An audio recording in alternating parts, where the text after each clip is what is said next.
buenas tardes. Damos inicio al último panel de la jornada, los desafíos económicos que plantea el cambio climático hacia una economía sostenible. Les recuerdo que después del panel tendremos la emisión del documental Patagonia Azul. Son solo 30 minutos que de seguro los van a disfrutar. La moderación de este panel estará a cargo de Luis Eduardo Escobar. Él es economista de la Universidad de Chile, máster y candidato a doctor en Economía de la Universidad de Maryland, Estados Unidos, quien además trabajó por más de 20 años en el Fondo Monetario Internacional. Actualmente, Luis se desempeña como consultor y presidente del directorio de la empresa portuaria de Valparaíso. Bienvenido, Luis. Bueno, como nos decía Paulina, hoy día nos juntamos en este cuarto panel a hablar sobre los desafíos económicos que plantea el cambio climático y especialmente cómo transitar hacia una economía sostenible. Como todos sabemos, después de la crisis de la deuda en los años 80, la llamada década perdida, nuestros países se concentraron fundamentalmente en el crecimiento económico. Sin duda, ese esfuerzo fue exitoso y derivó en una mejoría significativa en las condiciones de vida de nuestra población, a pesar de la mala distribución del ingreso que se registra en nuestros países. El crecimiento, sin embargo, trajo consigo algunos efectos colaterales negativos, como una mayor contaminación atmosférica en las áreas urbanas y un deterioro importante en nuestros activos naturales. Además, las economías y sociedades de los países de Latinoamérica y el Caribe presentan una alta vulnerabilidad ante impactos adversos, especialmente en lo relacionado con los efectos climáticos de largo plazo, los eventos climáticos extremos, de los que hemos sido testigos en los últimos años, que cuestan vidas y destruyen infraestructura muy costosa. Y, hay que subrayarlo, crisis sociales que surgen de las inequidades que origina el modelo de desarrollo implementado en las últimas 3 décadas. De ahí entonces que hoy nos veamos enfrentados a la urgente necesidad de transitar hacia un modelo de desarrollo sostenible, en lo ecológico, en lo social y en lo económico, que nos permita mejorar la calidad de vida de nuestra población más vulnerable, preservando para las generaciones futuras los activos económicos, sociales y muy especialmente los naturales de los que dispone nuestro continente. Nuestro objetivo esta tarde, entonces, es conocer los desafíos y las acciones claves que, además de combatir el cambio climático, generen un cambio profundo y sistémico hacia una economía más sostenible y sociedades más integradas. Esta tarde tenemos el gusto de tener con nosotros a Anna Bucher, que es especialista senior en cambio climático en el equipo de asesorías y operaciones climáticas del Grupo de Cambio Climático del Banco Mundial. Ana tiene más de 14 años de experiencia en la investigación, desarrollo y gestión de actividades programáticas internacionales relacionadas con el cambio climático y la política de desarrollo. Dentro del Grupo de Cambio Climático ha liderado varias iniciativas sobre la integración del cambio climático en una amplia gama de sectores, y la aplicación de los compromisos nacionales en materia de clima en virtud del Acuerdo de París, particularmente en la región de Latinoamérica y el Caribe. Después va a exponer Patricia Morales, a quien voy a presentar en su oportunidad, y por último va a exponer Patricia Fernanda Piño, a quien también presentaré más adelante. Entonces dejo con ustedes a Ana Bucher. Muchas gracias, Luis. Muchas gracias a todos. Un placer poder compartir el panel aquí con ustedes, con mis colegas, otras panelistas, Patricias. Muchas gracias por estar aquí. Voy a compartir mi pantalla y si por favor me pueden avisar si la pueden ver.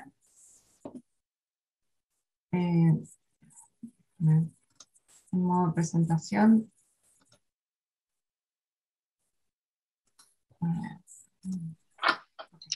¿Pueden verla bien? ¿Sí? Perfecto. Bueno, muchas gracias. Bueno, como Luis mencionó, estoy basada en Washington, D.C., en la oficina del Banco Mundial y trabajando en el Grupo Banco Mundial, pero también con un enfoque especial en Latinoamérica y cómo avanzar un poco la estrategia del Banco Mundial en el tema de integración de cambio climático y el desarrollo sustentable. En estos 2 días, me imagino que han hablado mucho, han entendido muchas presentaciones específicas. No quiero ahondar mucho en el tema, pero ya sabemos mucho lo que es, cuáles son los daños y lo que se provocan con los eventos extremos causados por el cambio climático y estos impactos que son recurrentes, que tal vez no llegan a ser extremos, pero que llegan a una secuencia mucho más intensificación de estos eventos. Y esto es una realidad que ya no es a futuro, sino es algo que está pasando en nuestros días. Y quisiera empezar a poner un poco los números en cuál instituciones internacionales de financiación se basan un poco en las decisiones. Y esto es en entender que estos eventos extremos, por ejemplo, ya están golpeando mucho a los más vulnerables, más del 1.7 casi por ciento el PIB anual de la región de Latinoamérica ya se está perdiendo debido a los desastres relacionados en las últimas 2 décadas. Ya hemos visto solo en el año 2020, además de tener una pandemia, tuvimos incendios catastróficos en la zona del Pantanal, el año pasado en la región de Argentina, hemos tenido etapas de ciclones en la cuenca del Atlántico altos, en más de 30 tormentas que se dieron en el Caribe desde el 2050, y estos efectos meteorológicos ya empiezan a ver lo que llamamos hotspots, en los cuales, por ejemplo, muchos de los países del Caribe figuran como los 20 tops países en los cuales de pérdidas, de muertes, de desastres, y eso el impacto en la parte económica. Tenemos también todo esto, como les mencioné, no solo los impactos, los desastres extremos, pero todo lo que lleva, por ejemplo, el aumento, la frecuencia de estos eventos de sequías. Las regiones bolivianas, del Chaco, el Pantanal, en nuestra región, cada vez están subiendo sequías mucho más severas y más recurrentes, y lo cual está impactando y llevando ya a cuantificar de manera increíble que, por ejemplo, en los últimos años más de 3.000 millones de dólares se han perdido en Brasil y en Argentina y en Paraguay, también por las sequías y lo que generó el impacto en la productividad agrícola, transporte y energía en la sección. En julio del 2021 también sabemos en la región, en la sección de Latinoamérica como Argentina, Paraguay, Uruguay, los ríos Paraguay y Paraná se contrajeron a niveles más bajos en medio siglo, lo cual llevó nuevamente no solamente a tener un problema de transporte, no solamente un problema de exportación de nuestros productos agrícolas, pero la capacidad energética y de salud de más de 5 ciudades argentinas. Lo cual esto realmente nos lleva a entender que el cambio climático en Latinoamérica es una prioridad en la adaptación, ya lo sabemos, pero también queremos hablar un poco a futuro y eso qué va a generar. Conocemos por parte del IPCC los últimos estudios, los últimos reportes, hemos hablado en todas las presentaciones, los cultivos, la producción agrícola, la seguridad alimentaria y la estabilidad macroeconómica, ya que muchos de nuestros países en esta región se basan en producción agrícola, van a estar afectados. Muchos de algunos estudios que estamos trabajando en el Banco Mundial, analizamos que se espera que más del 90% de la superficie de América Latina, por estos incrementos en sequía y en calores estivales, va a llegar a una pérdida casi de 2.5 millones de empleos por año casi al 2030, debido solamente, por ejemplo, por olas de calor y el impacto que puede tener en la salud y en la productividad agrícola. También para el 2030, según algunos cálculos y análisis que estamos realizando, la pobreza extrema, lo que hablamos, y este es el gráfico de la derecha que pueden ver, por debajo de $1, 1.9 de ingresos, se podría llegar casi hasta un 300% aumentar en la región debido a solamente los impactos del cambio climático, obviamente con distinta distribución en distintos países, como es en Brasil, en Guatemala, en Nicaragua, y dependiendo en impactos ya sea por desastres, por impactos en salud, como olas de calor que les mencioné, y o productividad agrícola, productividad total, en poder seguir trabajando. Pero no hablamos solamente de adaptación. Y para hablar de economía, hablar de crecimiento sustentable, de un potencial de los sistemas de vida en nuestra región, tenemos que hablar de mitigación. como conocen nuestros países, tienen un compromiso nacional mediante sus compromisos nacionales, las NDC, pero es una región que solo lleva un 8% más o menos de sus emisiones basada en los gases de efecto invernadero en comparación con el resto del mundo. Y sus emisiones, que es una calificación especial de la región, está altamente dividida, ya sea en región de lo que es uso de tierra y agricultura y producción energética. La región también tiene aspectos muy claves que son los sistemas ecosistémicos clave como es el Amazonas y lo que eso genera en términos de impactos o efectos de sumidero de carbono y los servicios que esta región presenta, pero ya que hay una disminución de casi un 20% por deforestación. Pero entonces, para hablar de crecimiento, tenemos que hablar un poco de eficiencia y cómo estamos mejorando esa producción, esa productividad en estos sectores y cuál es la eficiencia que se puede mejorar. Y no hablamos de mitigación solamente en reducción de emisiones, pero también el papel y la oportunidad que cambiar este proceso a una energía, a una producción económica de bajo carbono, nos puede llevar a tener en términos económicos y de disminución de pobreza también. Entonces, muchos de los roles importantes se van a generar en los sectores agrícola y forestal para poder posicionar a la región de una forma diferente y que podamos también crear la oportunidad de que las distintas economías pueden generar nuevos sistemas de vida mucho más sustentables. Por ejemplo, el sector eléctrico, en comparación de muchos países del mundo, relativamente es un sector limpio en nuestra región, ya que hay muchos países que dependen de energía hidroeléctrica, hay muchos países que también tenemos un gran potencial solar y eólico que se puede aumentar de gran manera, y eso puede generar también una gran descarbonización de un sector como el transporte y crear a su vez empleos y co-beneficios, como es mejorar calidad de aire, mejorar la contaminación de distintos ecosistemas, y puede crear que el invertir en estas acciones de bajo carbono y sustentable realmente en realidad nos genere un beneficio económico para esa transición. Un aspecto también interesante de la región es toda la discusión que tenemos en energías renovables, el aumento de movilidad eléctrica, la demanda también en la región la región de Chile, Argentina, Bolivia, tienen la riqueza de contar con minerales también como el litio y otros minerales que son necesarios para la producción de baterías eléctricas, y eso cómo puede empezar a generar también una transición en cómo generar esa electricidad limpia siempre y cuando se mantengan los estándares ambientales también para esa extracción. Y hablamos de nuevos recursos como el hidrógeno verde y transporte y amoníaco verde, por ejemplo, para el uso para fertilizantes. Pero para tener este balance, necesitamos estas inversiones altas en adaptación, necesitamos una transición de nuestra economía a un aspecto de bajo en carbono.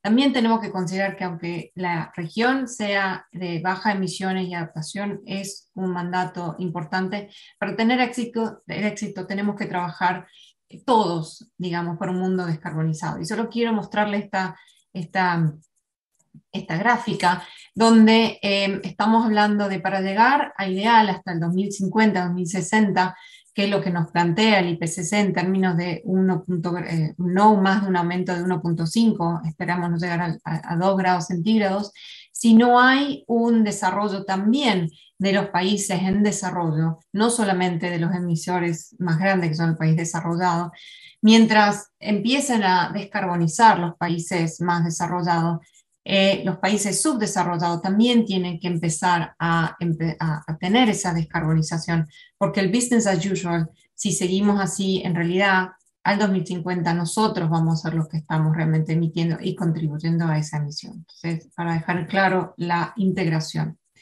Y los que le mencioné antes, entonces, cómo realmente trabajar para una economía sustentable es traducir esa transición baja en carbono en los mercados, cómo los países están empezando a trabajar en entender los riesgos climáticos, riesgos de las políticas climáticas también, en el cual estamos inmersos en el sentido de mercados y aspectos económicos, y cuáles son las oportunidades que estas generaciones, esta nueva forma de vida nos presenta.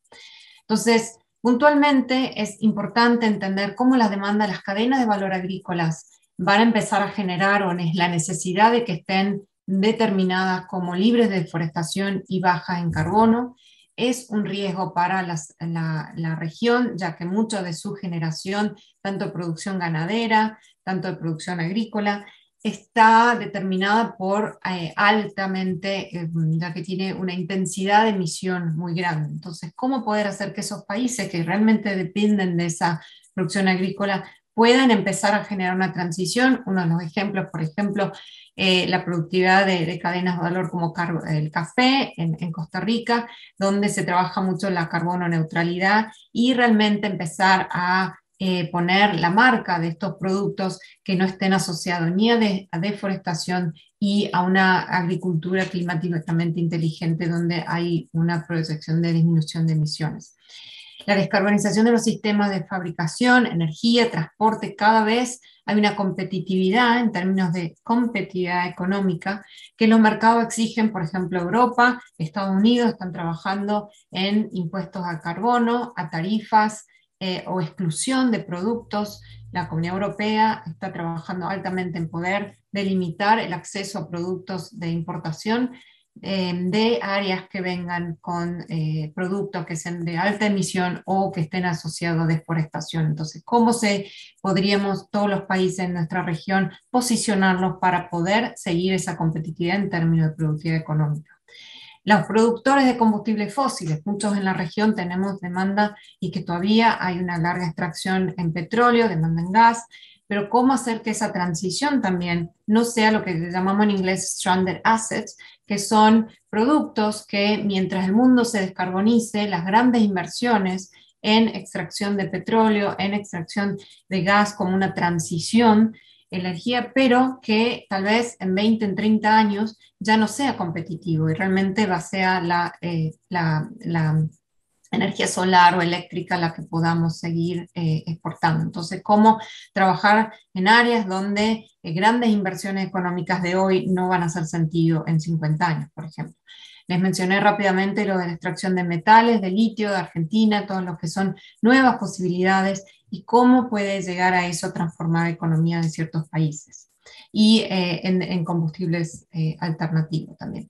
El gráfico de la derecha solo un poco les muestra dónde está, cuáles son las exportaciones vulnerables, y son estudios que estamos realizando en el Banco Mundial, cuáles serían los países, cuáles son los sectores en los cuales a futuro pueden llegar a ser un poco problemático en el sentido de generación de ingresos en términos de exportar.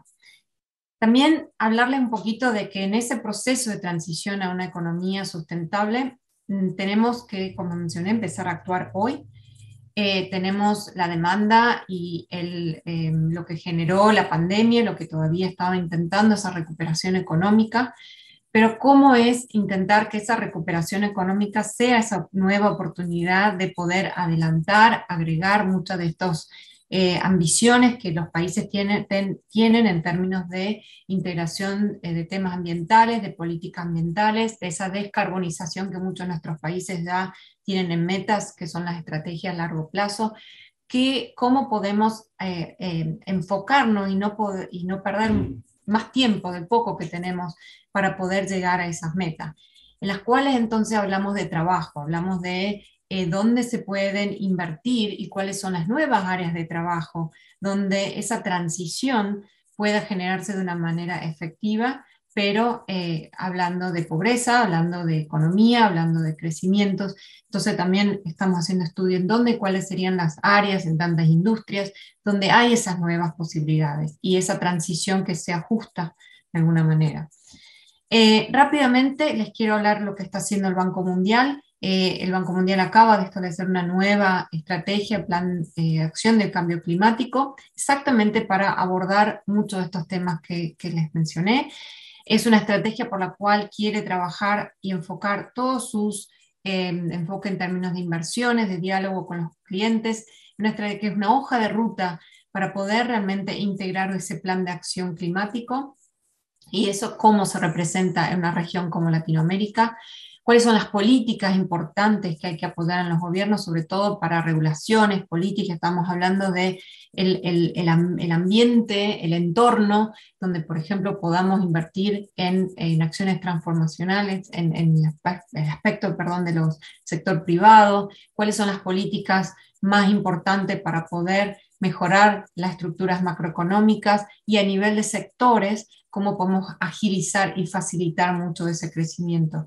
Hablar de un eje transversal, integración del desarrollo social y económico en esas políticas y sobre todo dónde está el financiamiento, porque muchas de estas NDC, muchas de estas estrategias tienen, son metas, son estrategias, pero si no tenemos la financiación, la posibilidad de cómo estos países pueden acceder a esta financiación climática, realmente es donde vemos donde que la implementación está realmente desfasada. Entonces, ¿cómo podemos ir acelerando ese acceso a esa financiación climática?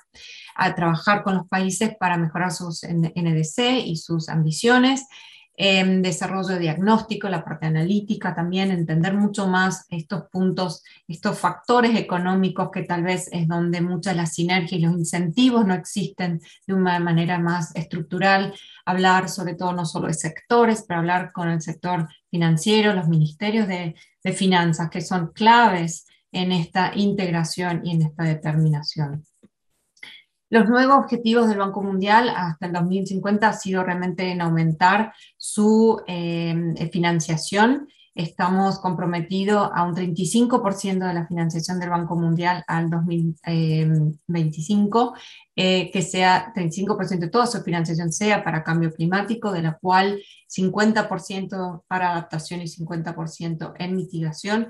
En el 2020 teníamos casi un 52 millones de dólares, de 1.000 millones de dólares han sido asesorados, en porcentaje de financiamiento climático, y realmente se espera poder llegar a ese 35% en promedio, ¿no? En todo a futuro. Se está trabajando realmente en hacer que esa financiación climática sea específica en sistemas principales, que son los que representan más del 90% de las emisiones de gas invernadero a nivel mundial, pero también es donde son las que más sectores de adaptación, de pobreza, de trabajo podemos invertir: energía, agricultura, la parte urbana, ciudad de infraestructura, transporte y manufacturación y fabricación.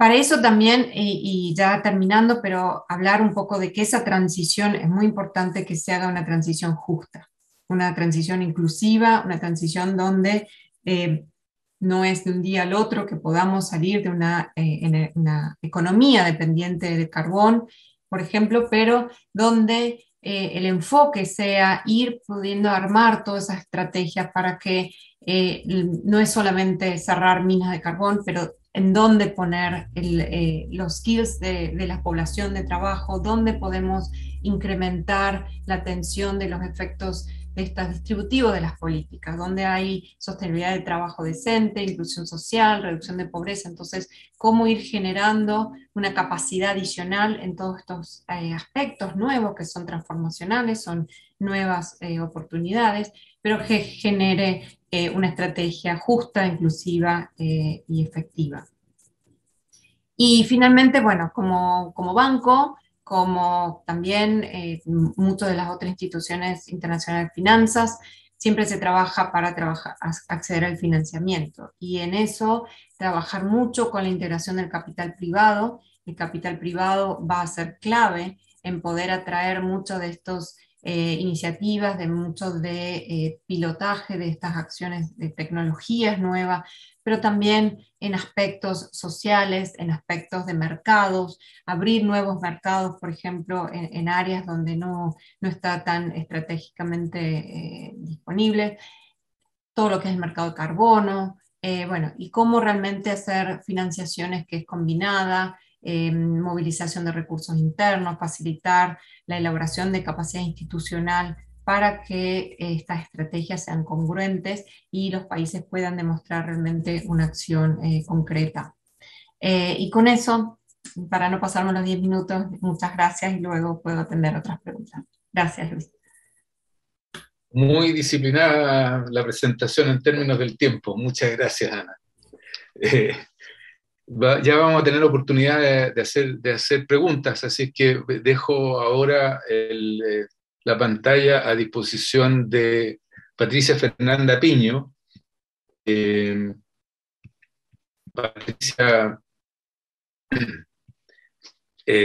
Patricia es investigadora de la Universidad de Sao Paulo, se graduó en Ciencias Biológicas y tiene mucha experiencia en gobernanza del cambio climático. Perdón.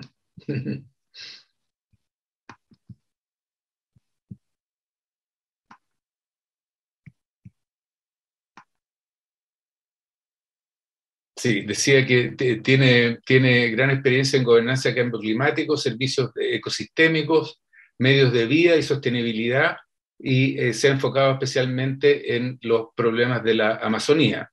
Tiene formación en ecología y antropología cultural de los pueblos indígenas, economía política y los impulsores del cambio climático que están provocando la pérdida de los servicios ecosistémicos de los cuales hemos hablado, y que deteriora la resiliencia, desde luego, de esos ecosistemas. Y como sabemos, esto afecta desproporcionadamente a las comunidades más vulnerables y marginadas. Cabe destacar que es autora del capítulo 8 del informe del grupo 2 del panel intergubernamental sobre cambio climático, que está titulado en inglés como Poverty, Livelihood and Sustainable Development. Con eso entonces dejo con ustedes a Patricia. Tienes 10 minutos, Patricia. Muito obrigada, Luiz. Muito obrigada a todos. É uma oportunidade.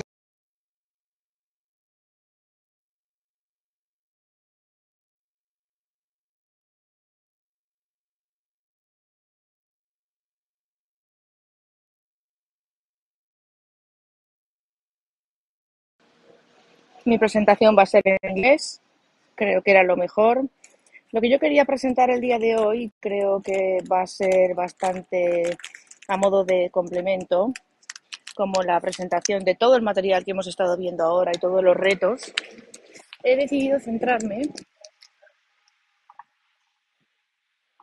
el grupo de trabajo, en lo que vamos a estar haciendo con el desarrollo sostenible, para darles también una perspectiva de Latinoamérica y Sudamérica en cuáles son los principales retos que tenemos, no solo para el desarrollo económico, sino también para las probabilidades y el tema sostenible.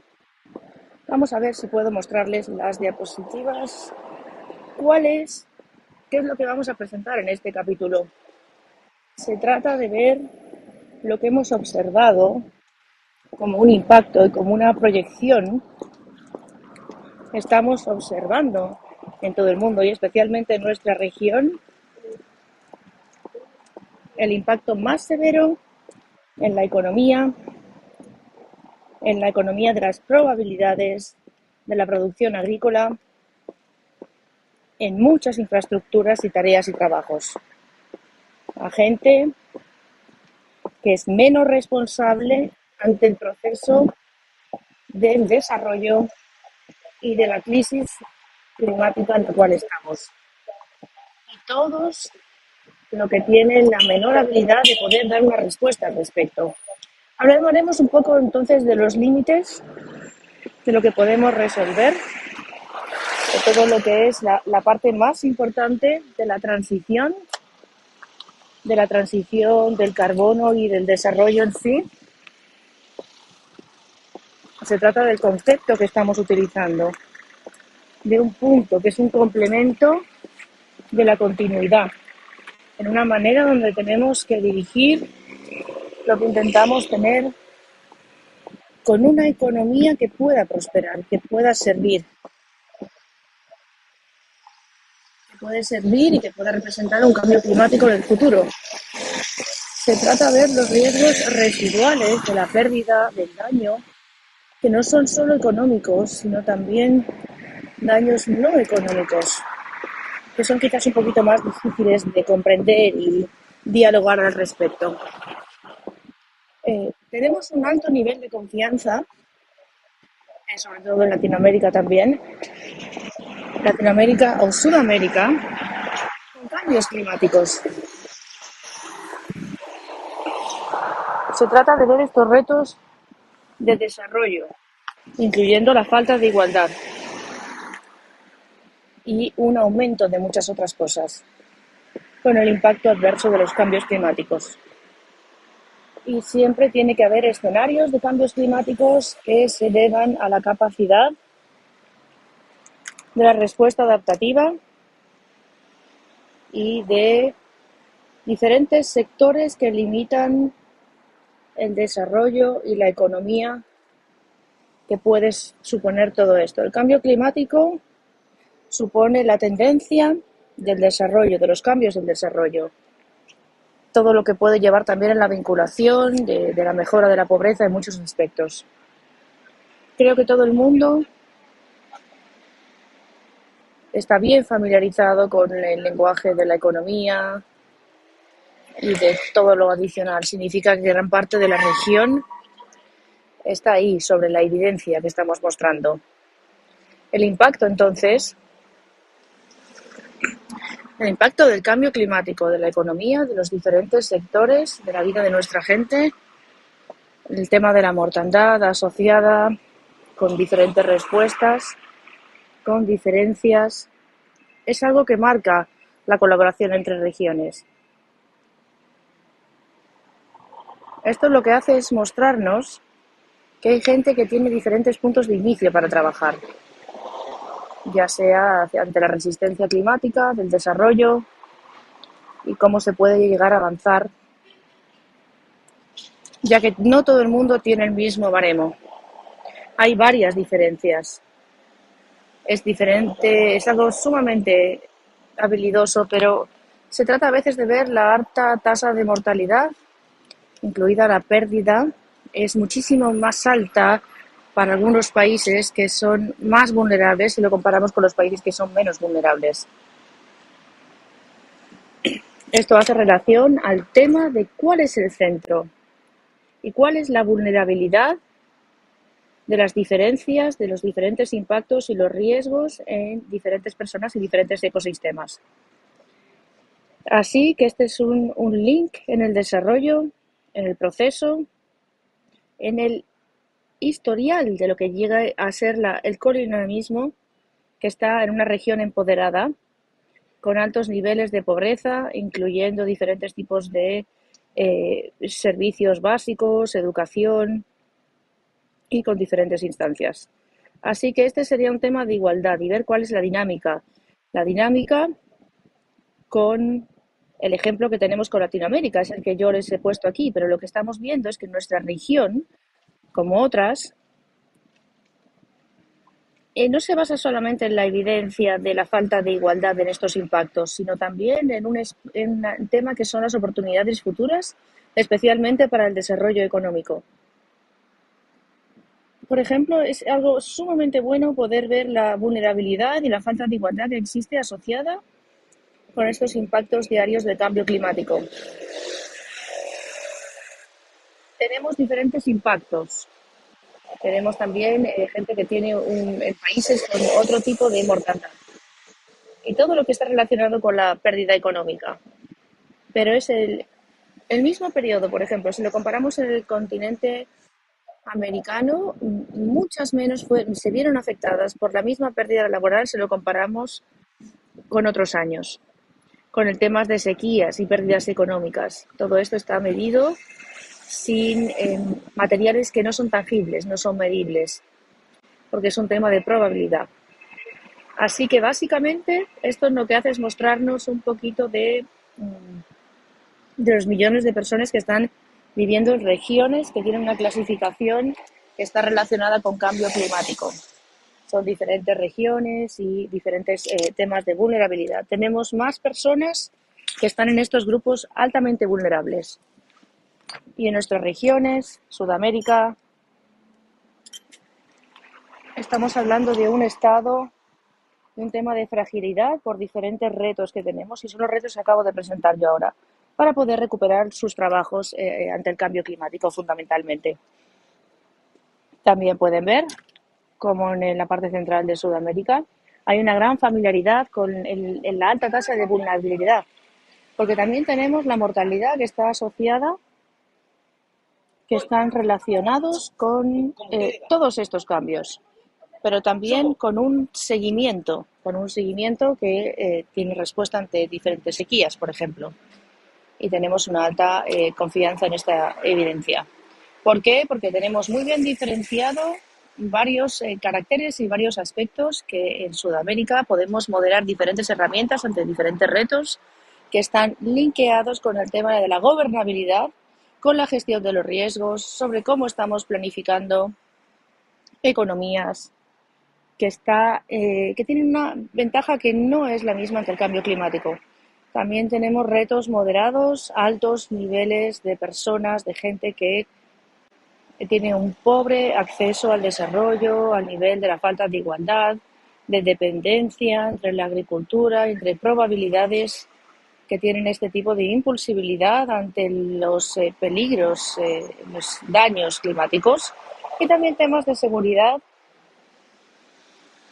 entre el pobre nivel de alfabetización que existe.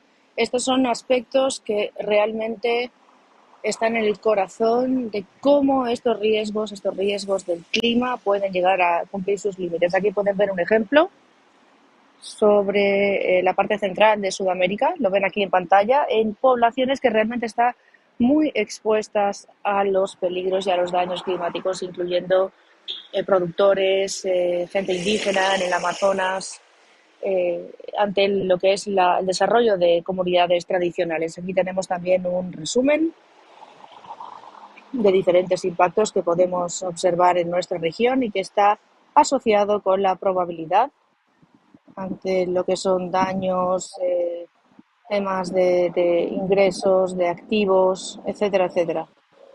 Y todo este tipo de aspectos con diferentes temas de variabilidad.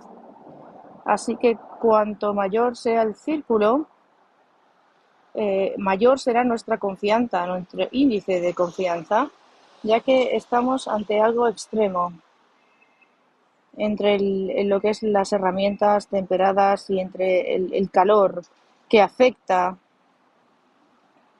sin duda las probabilidades entre los prospectos económicos y no económicos en nuestra región. Así que simplemente aquí en pantalla pueden ver una pequeña muestra de lo que es también la tasa de mortalidad entre diferentes regiones.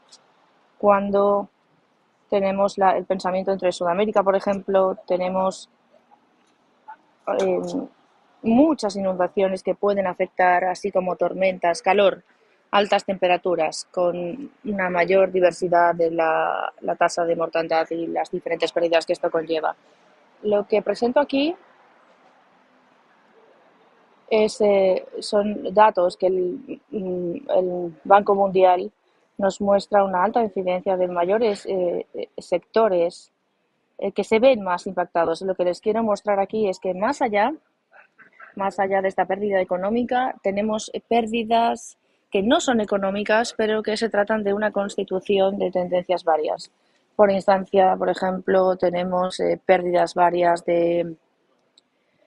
en Sudamérica o en el Amazonas, en la región del Amazonas, algo que compromete la probabilidad permanente de la gente indígena, de la población tradicional, o si podemos llegar a tener una pérdida de salud de personas con generaciones varias, de la pérdida no económica, que señala no solo todos los riesgos que tenemos basados en el tema económico, sino también la situación estándar, todo lo que viene a ser que cualquier pérdida económica se está aumentando con el tiempo cada vez más, y que no hay tampoco una pérdida económica que sea especialmente relevante para poder comprender quién está siendo cada vez más impactado con los cambios climáticos, con todo lo que viene a ser gente que sí, efectivamente está ahí, está siempre al límite con estos riesgos.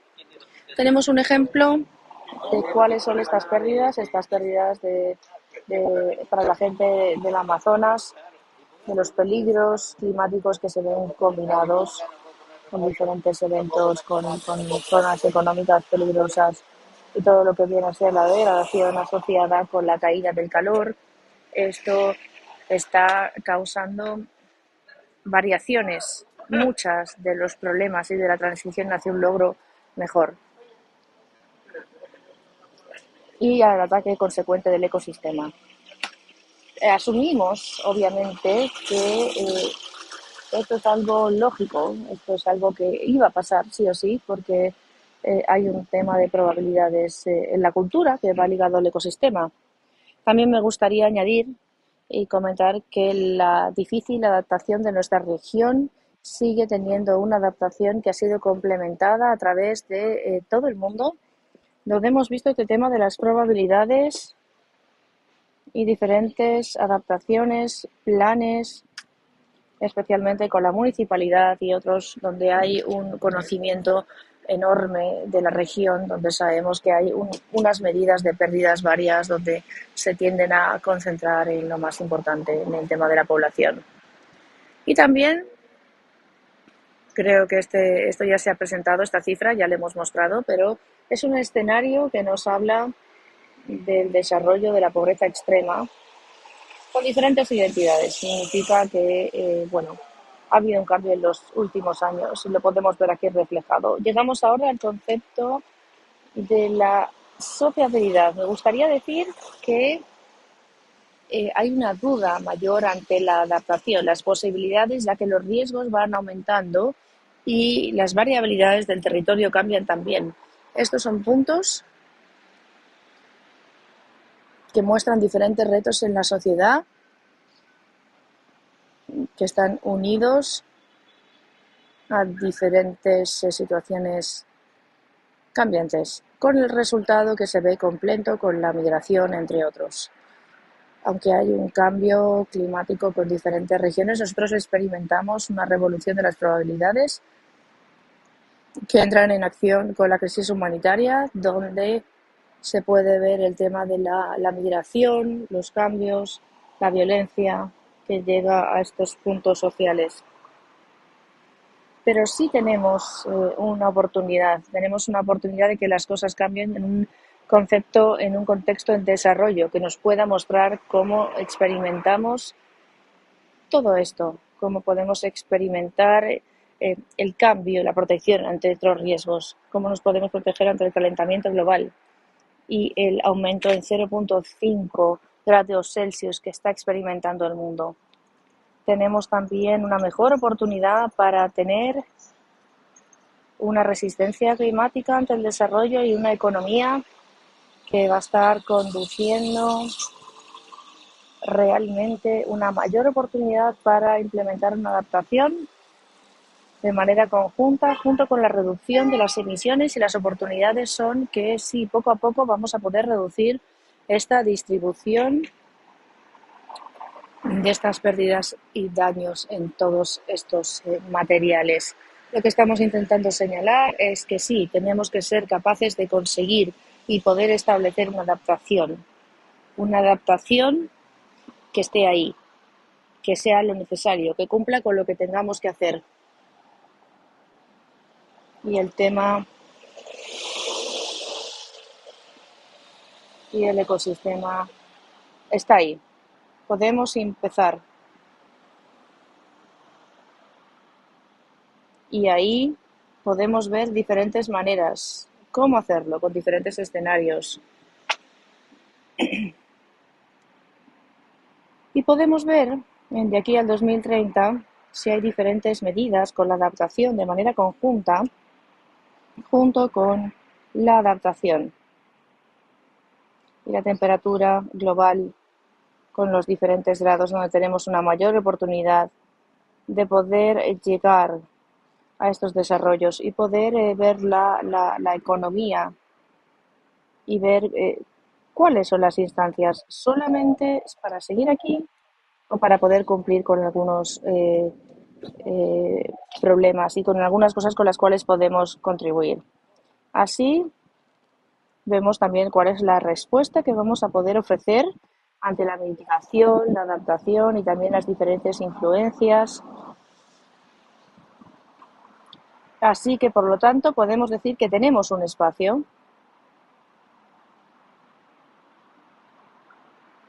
Es el tema de la adaptación. Es el tema de la no adaptación. ¿Y qué puedo hacer con esto? Y ver cuál es la resistencia. Y ver cuál es todo el tema de ver qué tipo de economías y de probabilidades van a ser capaces de ver este desempeño. Así que llego al final de mi presentación ante las diferentes soluciones para ver cómo tener esta gestión, cómo ver este perfil, cómo señalarlo, cómo poder reducir pobreza y también prestar soporte a la mitigación de diferentes elementos. Es un tema de la región y de la disponibilidad y de lo que tenemos para poder cumplirlo. La adaptación se trata de ver respuestas, probabilidades y adicionalidades de beneficios para ver a nivel productivo cuál es la innovación y para ver qué es lo que podemos llegar a hacer, cuál es el tema de la seguridad, de la biodiversidad y diferentes niveles que obviamente tiene que ser con un alto nivel de confianza. La adaptación existe a todos los niveles de población, diferentes grupos, pero también se trata de una adaptación que tenemos que tener a nivel global. A la tasa actual de planificación de adaptación e implementación, tenemos diferentes gaps de adaptación que continuarán creciendo y que continuarán ofreciendo diferentes énfasis, señalando sectores varios entre población, entre otros, y diferentes oportunidades y ver la organización de las limitaciones y de las subregiones que podemos llegar a ver en estas situaciones. Así que, bueno, cualquier pregunta estoy disponible. Gracias por su tiempo. Muchas gracias, Patricia. Perfecto. Me cambié de idioma. Muchas gracias también por tu disciplina para presentar en los 10 minutos. Entonces, por último, dejo con ustedes a Patricia Morales, que es una economista graduada de la Universidad Católica de Lovaina, con un Master of Arts en Economía del Paris School of Economics. Es docente universitaria en Economía Internacional y Econometría. También es una panelista activa en radio y otros foros, y se ganó en el año 2017 el premio por Mujer Opina, por sus participaciones en estos diversos foros y por promover el rol de las mujeres en los espacios públicos y en la política. Desde 2017 se desempeña como gerente general de Filantropía Cortés Solari, con especial interés en los temas de valoración de los servicios ecosistémicos. Así que con eso dejo con ustedes a mi amiga Patricia Morales. Gracias, Eduardo. Gracias por esa presentación cariñosa. Y gracias también a los demás panelistas porque de verdad ha estado súper interesante la evidencia científica que está produciendo tanto el IPCC, Patricia, que eso es algo que realmente se valora muchísimo, y lo mismo el Banco Mundial.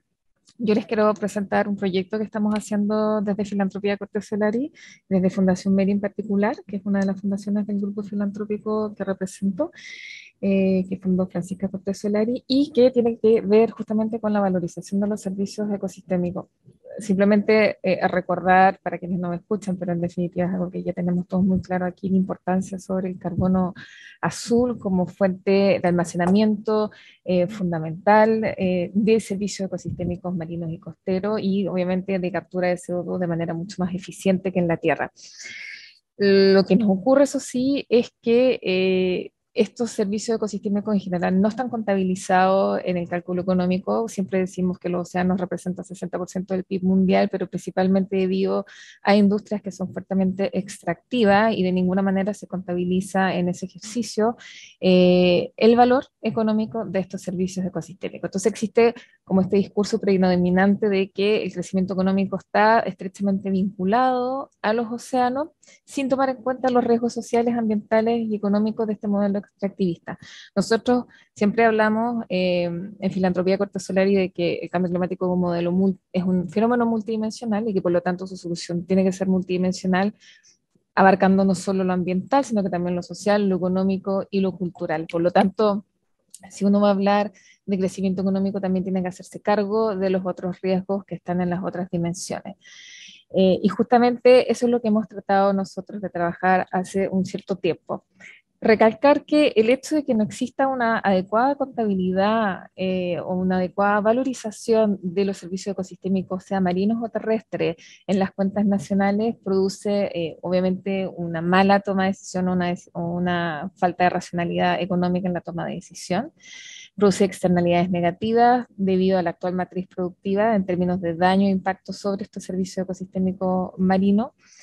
Esto también produce una ausencia de política pública y en definitiva de inversión privada en la economía azul, ya que lo que sabemos es que la ciencia es muy rentable, quizás ambientalmente, en muchos aspectos socialmente también, pero todavía no lo es económicamente, a menos que sean ciertas industrias muy particulares, como lo son las farmacéuticas o incluso como lo pueden ser las petroleras, pero todavía no se ha logrado establecer como una relación muy directa entre rentabilidad ambiental, llamémoslo así, y rentabilidad económica. Y esa es, a nuestro entender, parte de la brecha que debemos poder resolver si es que queremos, francamente, promover inversiones que sean no solo económicamente sustentables, sino que ambientalmente también sostenibles. Y para eso hay muchos caminos, está la tokenización, está la valorización de los servicios ecosistémicos, también el mundo financiero está haciendo ciertos esfuerzos que son tímidos, pero que van en ese sentido. Para nosotros lo relevante es poner en evidencia que el océano genera muchos servicios ecosistémicos, algunos vinculados a la alimentación, es un regulador climático, produce también más o menos que la mitad, el 50% del oxígeno de la atmósfera terrestre, es un gran secuestrador de carbón, en particular gracias a sus cetáceos, pero también a sus plantas, sus algas, los corales, y también es este motor clave de la actividad económica. Entonces el punto es cómo se regula esto, si bien a algunos no les gusta esa palabra, pero cómo se logra llegar a un desarrollo sostenible que ponga en perspectiva todos estos servicios que se prestan. Y acá es evidente que hay un servicio que está muy valorizado, que es el que tiene que ver con la actividad económica asociada a industrias extractiva, pero hay muchos otros servicios que no están siendo valorizados y al no ser valorizados no se pueden ni tomar medidas adecuadas, cuantificables en términos de mitigación económica, no se puede poner un precio sobre eventuales daños que puedan generar ciertas industrias a estos servicios ecosistémicos y tampoco se puede evaluar o valorizar estos servicios como un activo de la matriz productiva de un país de manera tal de que forme parte de sus cuentas nacionales. Para nosotros, el discurso que tiende a poner en competencia en algún punto las zonas de sacrificio ambiental versus la contribución al empleo, al PIB que aporta cierta industria, ese discurso es un poco pretérito, porque en realidad es un tema más bien de metodología, de ausencia de data. Si uno tuviera data sobre, insisto, los servicios ecosistémicos marinos, de nuestras costas, uno podría perfectamente ponerle un precio a ese daño, y es lo que voy a ir a explicar más adelante con el proyecto piloto que estamos haciendo, y eso permitiría de alguna manera ir regulando el mercado.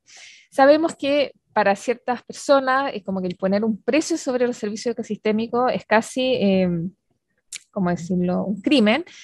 Pero yo como economista creo que en realidad al contrario, la economía resuelve un problema de escasez y en definitiva el precio también tiene que ver con ese problema, el problema de escasez, y si uno no pone un precio, entonces pasa esa discusión ambiental por el lado y no ocurre.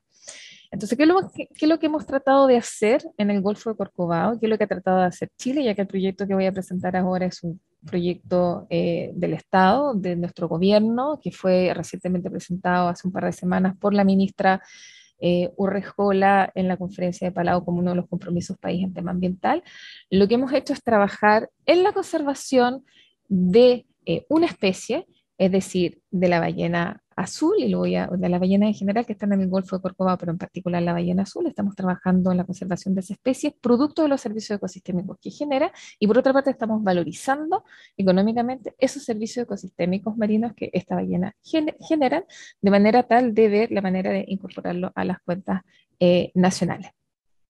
Acá hay un repaso simplemente de las muchas industrias vinculadas a los océanos y sistemáticamente el impacto negativo que estas generan sobre los servicios ecosistémicos, no así sobre la economía, por supuesto.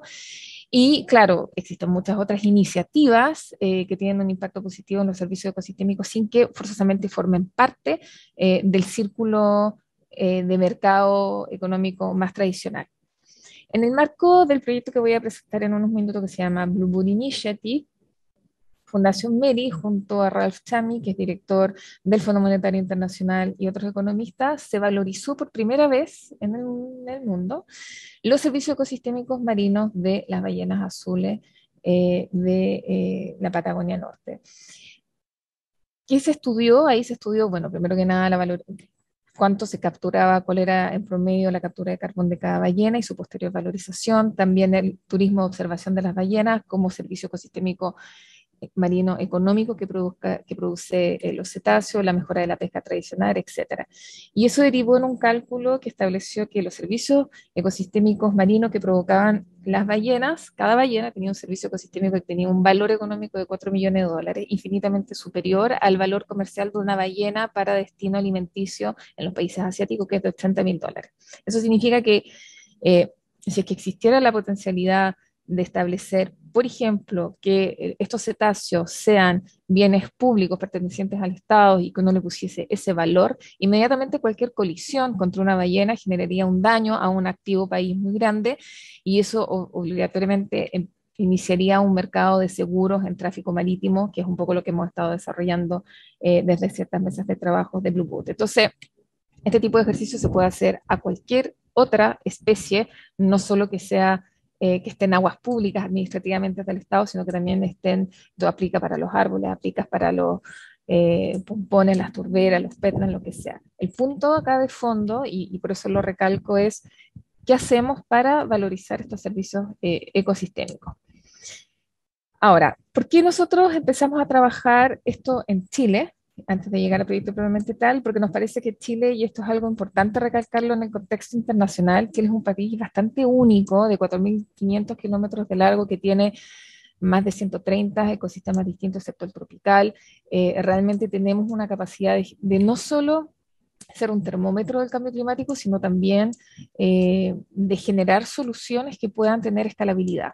Soluciones, insisto, no solo en términos ambientales, científicos, sino que también en términos sociales, de cómo nos vinculamos con la comunidad y generamos soluciones desde el territorio, para el territorio, o cómo avanzamos hacia una educación ambiental dentro de la malla curricular, pero también soluciones culturales y económicas. Culturales, es decir, rescatando las tradiciones ancestrales en materia de conservación, y económica, avanzando hacia la valorización de los servicios ecosistémicos. Blueboot Initiative se los voy a presentar inmediatamente y después lo explico un poco más.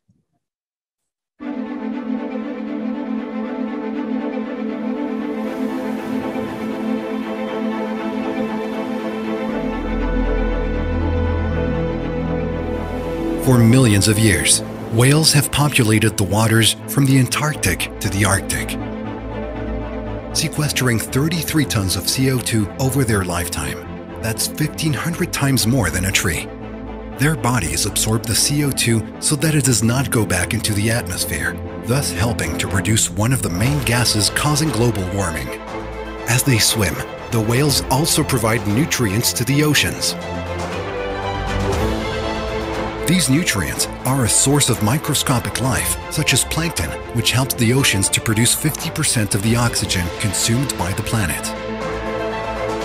It also serves as food for other organisms, creating an endless chain that favors the entire marine ecosystem and human beings who benefit from fishing activities. The more whales, the more fish. However, whales are under threat. Between 2007 and 2019, over 1,200 whales died. This is why the Blue Boat Initiative was born.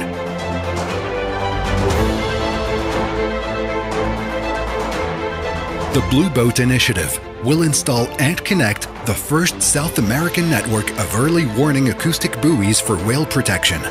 A network of intelligent buoys with a complex system of hydrophones, oceanographic sensors, and transmitters, which will begin to operate in the south of Chile.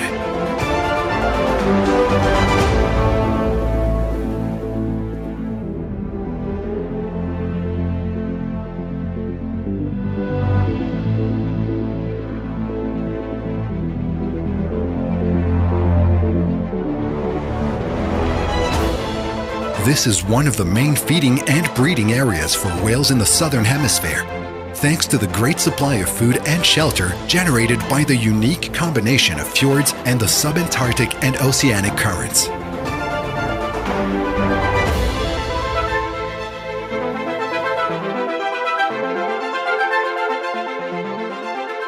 The Blue Boat Initiative will begin in the interior sea of Chiloé, the Gulf of Ancud, and the Gulf of Corcovado, and then cover the entire migratory route of the whales. The satellite information sent by the buoys will allow vessels to be warned in real time about the presence of whales, so that they can take measures to avoid hitting these valuable cetaceans. These buoys will also make it possible to collect vital data regarding the global warming of the oceans, thanks to the oceanographic sensors that will monitor the health of the oceans. The ocean is an essential part of the cycle of life, and we can help keep it healthy, multiplying and benefiting the whole world. Be part of this unprecedented Chilean initiative. Help us change the history of the ocean and the world.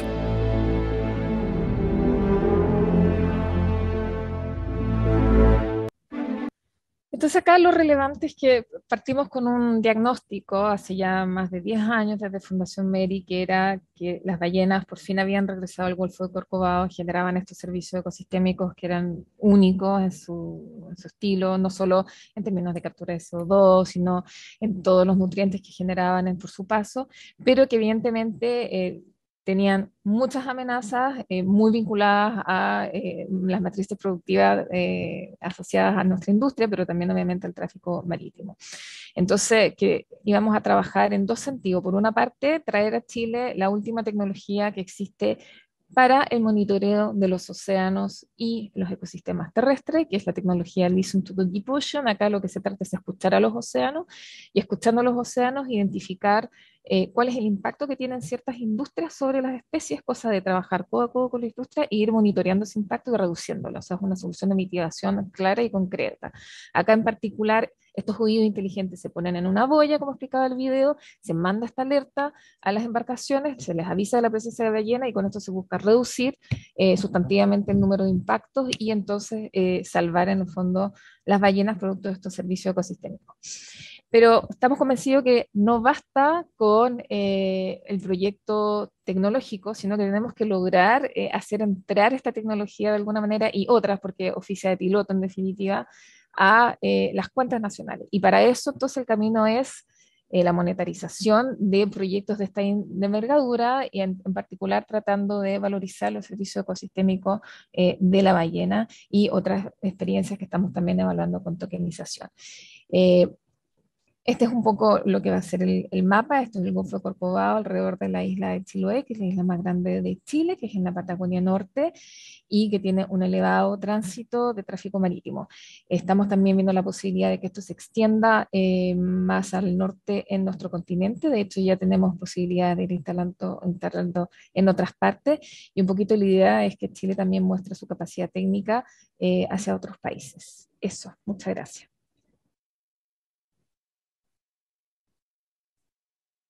Excelente, Patricia, muchas gracias. Muy buena presentación. La película esa es impresionante.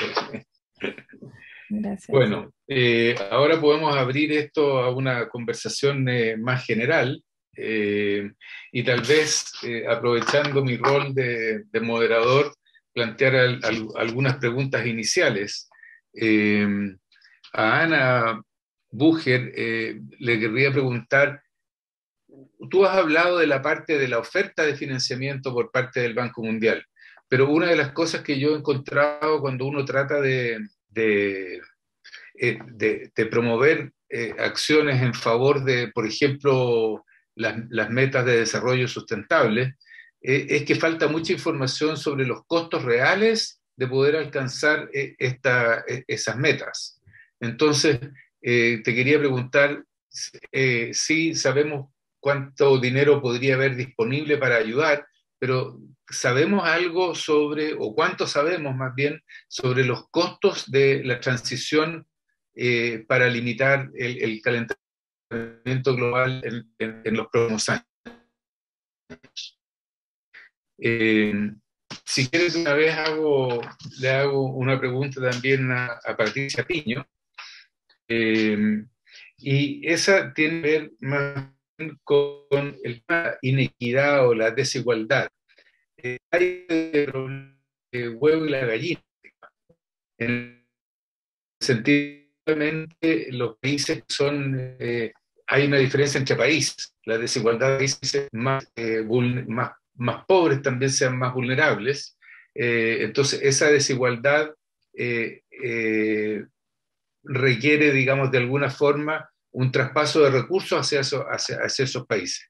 Pero también hay un problema de desigualdad e inequidad interna en nuestros propios países. Y tú mencionaste el caso de las poblaciones de la Amazonía. Entonces, ¿cómo ves tú este problema de reducción de desigualdad o inequidad, de desigualdad, sí, versus el tema de tratar de lidiar con los desafíos del cambio climático? Y por último, a Patricia Morales, la pregunta que yo le haría es que hay un problema aquí de economía política, en cierto modo, ¿no? En nuestros países ha habido una cierta reticencia a incorporar los costos ambientales en las cuentas nacionales. Así que me parece que lo que ustedes están haciendo en tratar de demostrar de que los servicios ambientales tienen un valor y que tienen un precio, es importante. Pero ¿cómo ven ustedes el proceso, digamos, de incorporación de esta información en las cuentas nacionales? Eso para comenzar un poco el debate. Muy bien, muchas gracias, Luis. Si puedo entonces con la primera pregunta. Y ha sido un placer escuchar también las presentaciones de Patricia Piño y Patricia Morales. Con respecto al costo de las transiciones, creo que, bueno, es la pregunta clave, ¿no? Que todavía tenemos que poner mucho más énfasis en entender estos costos. Se está haciendo gran énfasis todavía en entender los costos de las políticas que los países tienen solamente en sus NDC o en sus políticas a largo plazo de desarrollo.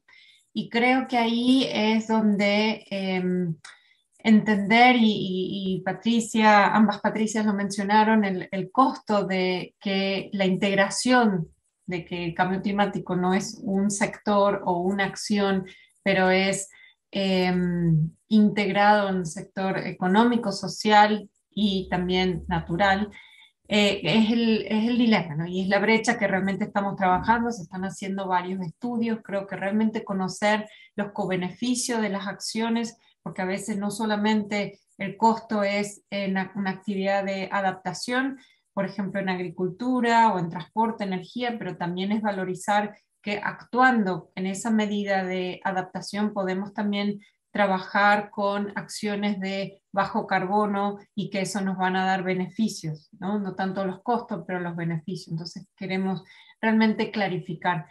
El Banco Mundial, solo para mencionar, está empezando a hacer estudios muy específicos que se llaman reportes de clima y desarrollo, que van a empezar a trabajar en todos los, son evaluaciones un poco más en detalle de esta temática. Entender exactamente qué significa un desarrollo de bajo carbón pero resiliente, donde cada país tenga su meta o a largo plazo, y qué significa hacer una priorización de inversiones y dónde está el costo realmente asociado. Creo que trabajando en costos de pobreza, el costo a nivel de sectorial de cada sector, pero en la integración sobre todo y donde tenemos estas piezas que integran la narrativa, que es desarrollo sin clima, porque no podemos pensar más en un desarrollo si no está acompañado de temáticas climáticas, es sumamente importante y creo que en estos tipos de estudios analíticos vamos a empezar a sacar más esa información.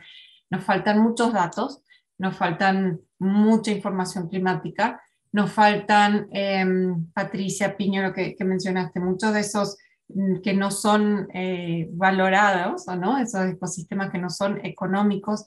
Biodiversidad es un punto clave. ¿Cómo podemos empezar a traer esos costos añadidos y de servicios ecosistémicos como lo de las ballenas, ¿no? Creo que quería mencionar también hace poco, el Banco Mundial sacó su primer bono para Sudáfrica, para rinocerontes, para la protección de rinocerontes en Sudáfrica, donde fue un bono altamente con demanda, pero la idea es en proveer la conservación de ciertos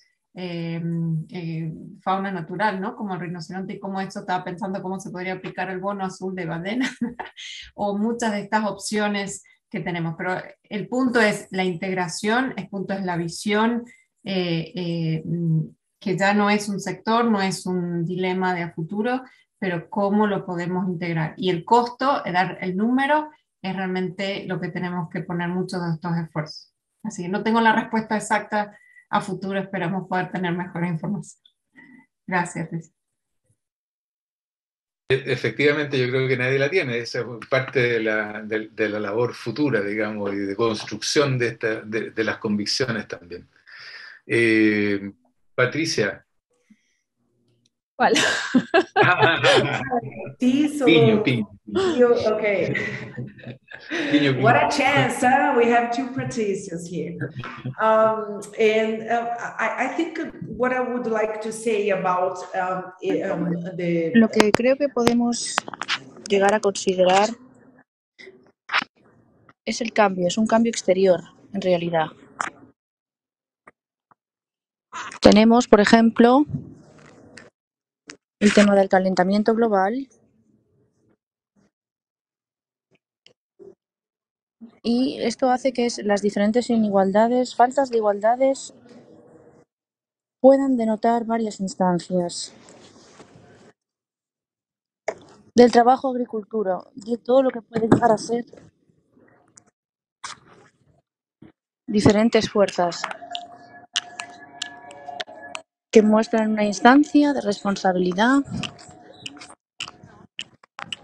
y del calentamiento, de la energía, del trabajo. Y creo que sería una mejor opción poder plantearlo así.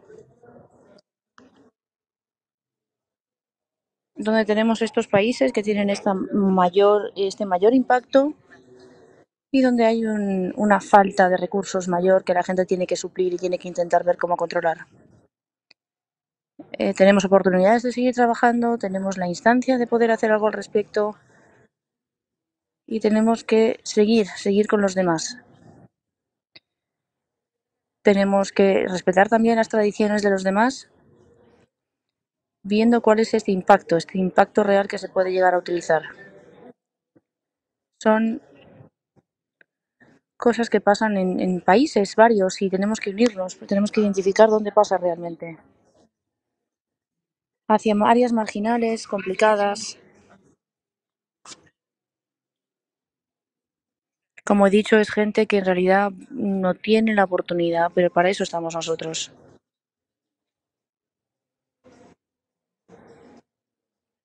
Lo que estamos tratando es eso. No necesito decir que este tipo de energías es obvia en muchos aspectos. Se trata de ver cómo puede llegar a afectar otras cosas con diferencias, pero con diferentes roles también, con diferentes cambios. Y de eso es de lo que estamos hablando. Algunas personas tienen más recursos, es cierto, tienen la oportunidad de adaptarse mejor y otras no. Y otras no, otras están ahí y no saben bien qué es lo que puede llegar a pasar. Es un impacto de otra manera, un impacto diferente, con diferentes tendencias. Y se trata de ver también la mantención de las vidas y las probabilidades. Y me gustaría también mostrar cuáles son algunas características que nos hacen identificar lo que es el tema de la igualdad, el género, las diferentes entidades y posibilidades. Sabemos que sí, que hay una iteración, que hay un patrón que nos hace ver cómo el resto puede o no tener limitaciones varias, económicas y no económicas. Todo lo que es el cambio climático, todas las circunstancias que esto conlleva. Y sí que tenemos que priorizar, deberíamos priorizar y ver cómo trabajar en diferentes regiones y ver una economía fructífera con un buen desarrollo y ver el desarrollo sostenible, que está ahí para todos. Espero con esto haber contestado la pregunta. Muchas gracias, Patricia. Ahora, Patricia Morales. Mira, gracias por tu pregunta, Luis Eduardo, porque efectivamente yo creo que están pasando como varias cosas.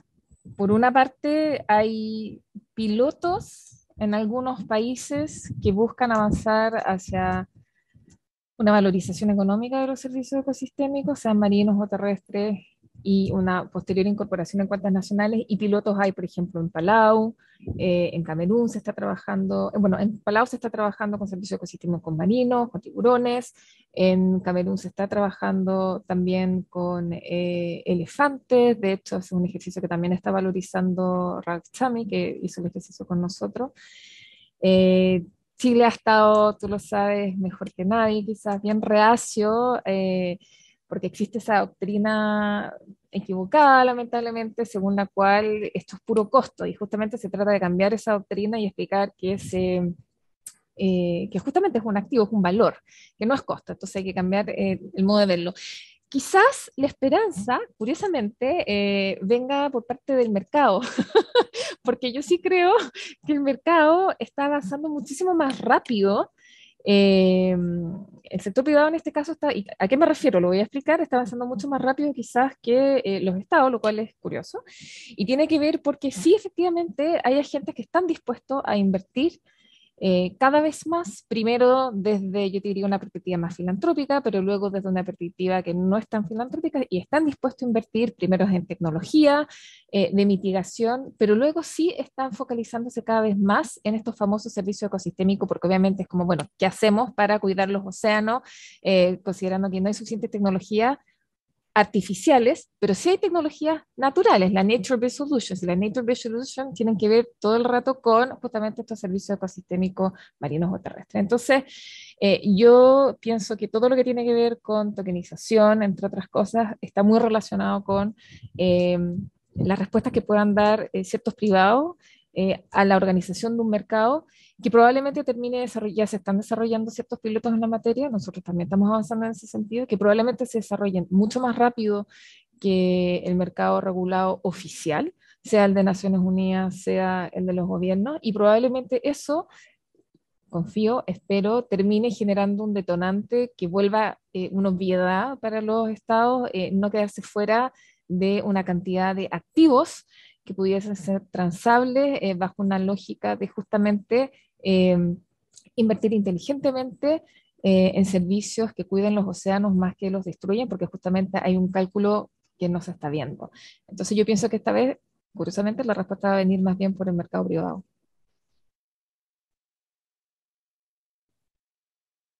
Si me perdonan una expresión coloquial, mi abuela decía que Dios te oiga y el diablo se haga el sordo.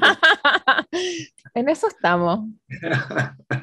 Pero no, sin duda han habido avances interesantes en esa parte, y es de esperar de que nuestros gobiernos se pongan un poco al día, ¿no? Porque hay cosas que son urgentes, pero también hay cosas que son importantes a largo plazo, y esta es una de ellas, y en que los plazos además se están recortando rápido. Exacto. Y complemento lo que dices diciéndote que en el fondo un poco estamos en el, no quiero decir los peores de los mundos en nuestra región, pero un poco sí, porque tienes países europeos donde si bien no se empezó valorizando los servicios de ecosistema, que esa es una doctrina, yo te diría, más norteamericana, pero sí se empezó regulando mucho las industrias, obviamente, en los distintos ecosistemas. Entonces, esa regulación obligó a desarrollar tecnologías de monitoreo, por ejemplo, la de los boyos inteligentes que nosotros estamos implementando acá.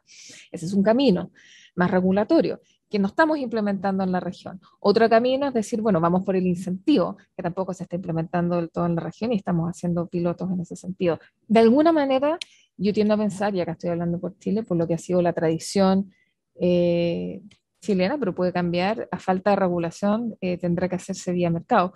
Pero efectivamente los dos caminos son válidos. Muchas gracias, Patricia. No sé, Paulina tal vez nos puede ver si acaso hay preguntas de la gente que esté escuchando que le pudieran hacer a los panelistas, a las panelistas, digo.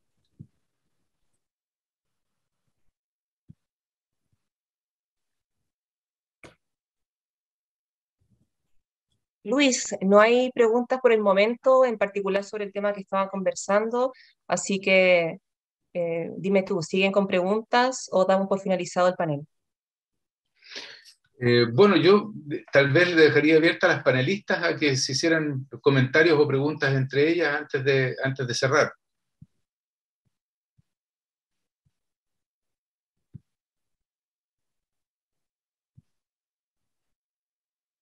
Parece que no.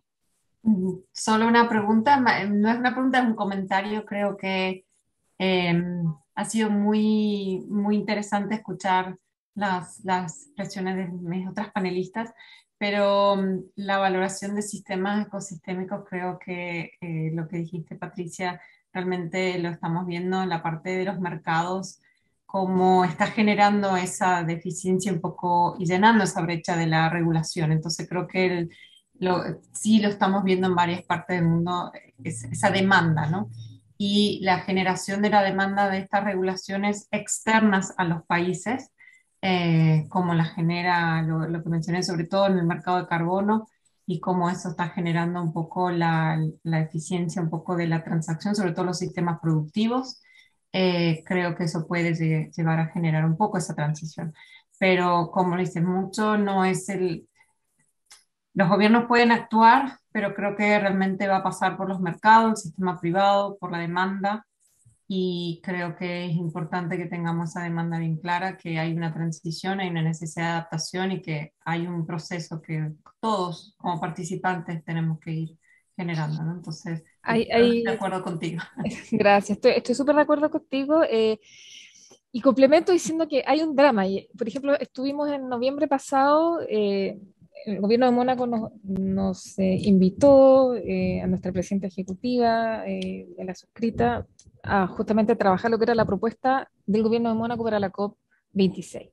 Y todo era centrado justamente sobre este tema, la economía azul, cómo avanzar hacia la valorización de los servicios ecosistémicos. Y si tú te fijas, hay una discusión que tiene que ver con el mercado, por supuesto, otra discusión que tiene que ver con cada país, pero luego, si uno piensa en alta mar, realmente ahí tiene que desarrollarse una especie de institucionalidad multilateral para poder regular justamente lo que va a pasar ahí. Entonces, de alguna manera también, y ahí te devuelvo un poco la pelota, los organismos internacionales van a estar llamados a regular sí o sí eso, porque eso no va a poder ser bajo ningún aspecto de competencia de los estados. Efectivamente, nosotros hemos visto que, volviendo al mercado, al privado, hay cada vez más interés en inversiones verdes. Y sabemos que los criterios ESG son sumamente débiles porque si todo lo que es gobernanza y social está formalmente regulado por legislaciones nacionales e internacionales, el criterio environment en las inversiones ESG es simplemente un marcaje de tu footprint, es decir, cuánto emites en CO2, que es muy límite. Entonces, no es proactivo ni regulado, sino que es simplemente un signaling.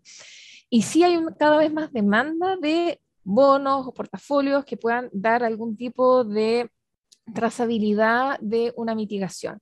Y esa demanda no está siendo satisfecha de manera muy adecuada. Entonces, yo creo, por eso pienso que porque a los bancos sí les interesa obviamente vender ese tipo de productos, por eso creo que sí, ahí debe haber una respuesta.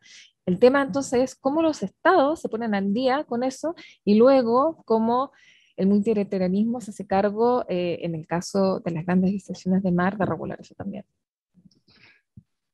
Sí, déjame agregar un comentario. Además, yo creo que entiendo que en Estados Unidos la SEC, la Security and Exchange Commission, ha estado justamente estudiando el tema de regular qué significa financiar proyectos verdes. Y está tratando de fijar algunos estándares de forma tal de asegurarle a los inversionistas primarios, digamos, a la gente del plata, de que efectivamente sus recursos van a estar destinados a lograr el objetivo que se busca. Así que hay una combinación de elementos, digamos, privados y públicos que están, digamos, en esta dirección. Y que van aumentando la presión sobre los gobiernos, tanto por el lado de las exportaciones y los requisitos que nuestras exportaciones van a tener que cumplir, como por el lado del financiamiento a proyectos que se mueven en la dirección deseada.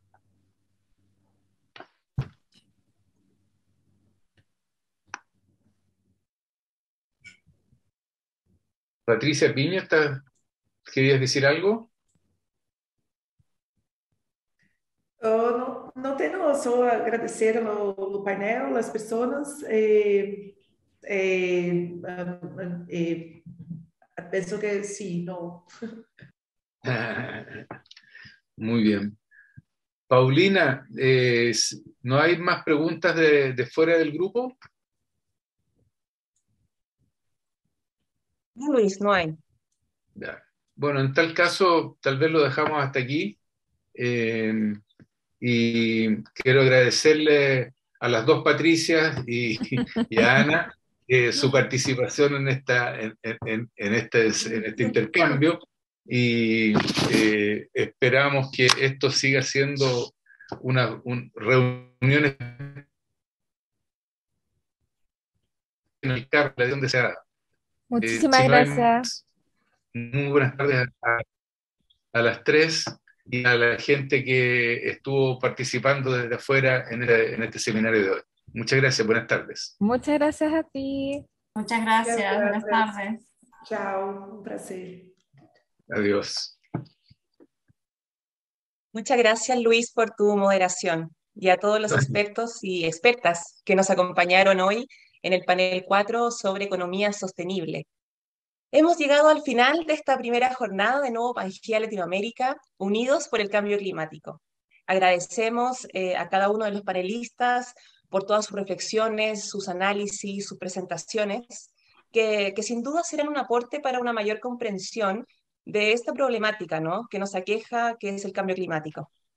Para cerrar, y tal como lo había mencionado en un principio, les invitamos a disfrutar el documental de solo 30 minutos, Patagonia Azul, y conectar así con el animal más grande de la Tierra, la ballena azul. Recuerden también que todas las conversaciones estarán disponibles en www.fundacionmeri.cl y también por fcs.tv. Nos vemos nuevamente mañana a las 9 a.m. en este mismo canal. Muchas gracias y buenas tardes.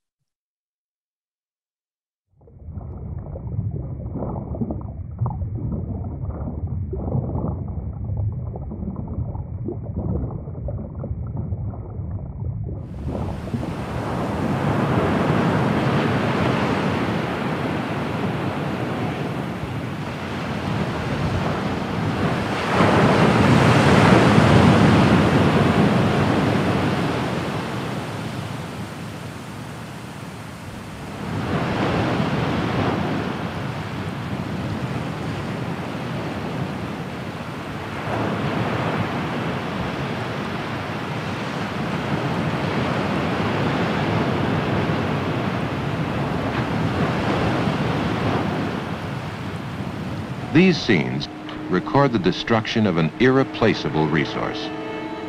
The blue whale is the largest animal that ever lived, an efficient food processor, converting its diet of tiny marine animals into its own 90-ton packages of protein-rich meat.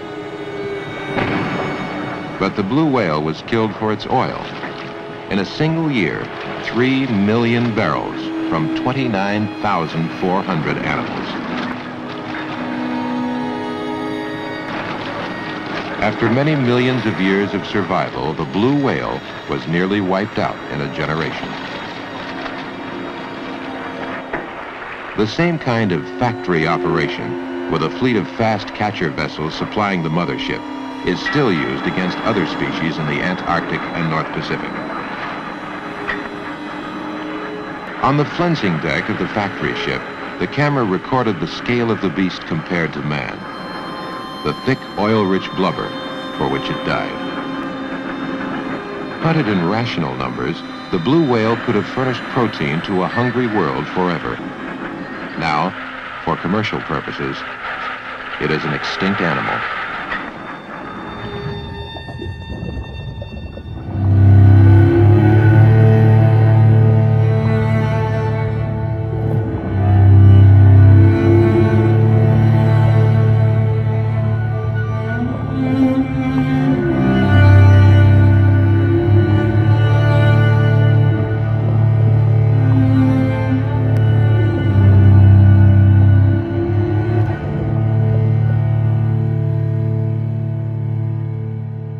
La caza de ballenas en Chile estuvo presente prácticamente durante 200 años.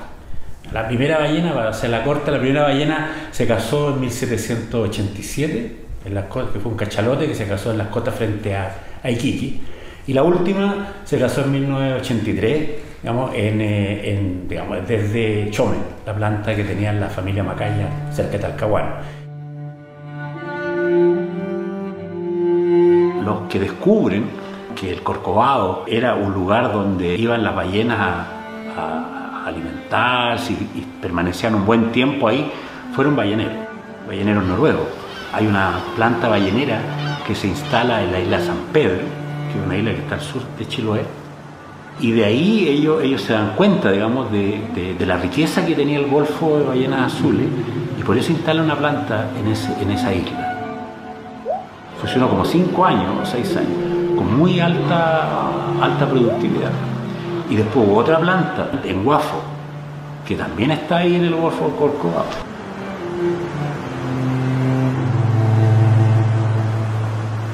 O sea, siempre el Golfo del Corcovado fue un lugar, un espacio de ballenas azules.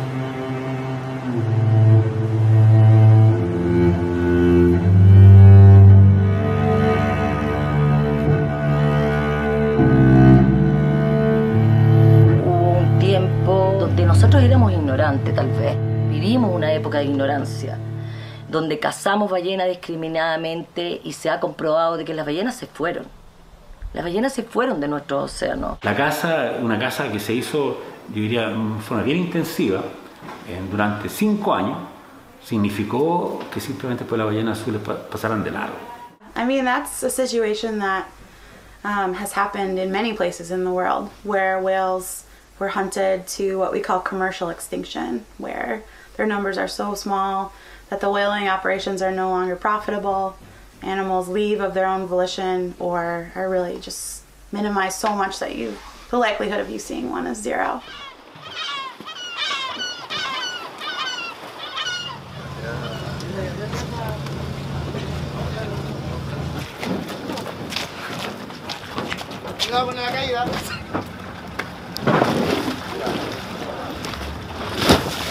Dalcahue Radio, Cronos ya. Adelante, Víctor. Buenas tardes, señor, para pedir autorización de SARPE a prospección de investigación de ballenas cetáceos en las cercanías de la isla de Chiloé, con 9 pasajeros, 3 tripulantes.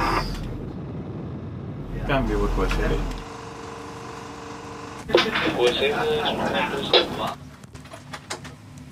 Buena navegación, mantengo 1-6.